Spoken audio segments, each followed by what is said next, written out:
Good morning বন্ধুরা। বন্ধুরা, আমার মনে হয় পরিবারের মধ্যে বিচ্ছেদ তখনই আসে যখন পরিবারের সদস্য যারা ছোটরা বড় হয়, তারপর তাদের বিয়ে শাদী হয়, তারপর পরিবারের বিচ্ছেদ তখনই আসে। আমি দেখেছি ছোটবেলা থেকে, আমার দেখা অভিজ্ঞতা, আমি নিজের পরিবারের কথা শুধু বলছি না, এরকম অসংখ্য পরিবার দেখেছি। বিয়ের আগে পুরো পরিবার মিলেমিশে আনন্দ করে থাকে, ভাই বোন আত্মীয় পরিজন। যখনই বিয়ে হয় এক এক করে পরিবারের মধ্যে ফাটল ধরে।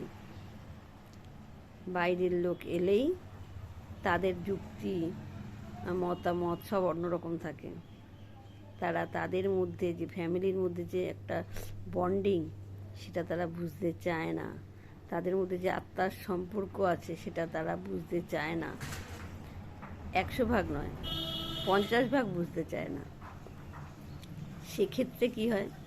সেক্ষেত্রে আমি আমার কথাও বলছি, অন্য লোকের কথাও বলছি, সবার কথাই বলছি, সবাইকে ধরে বলছি, আমরা সবাই এরকম বুঝতে চাই না তার ফ্যামিলির বন্ডিং।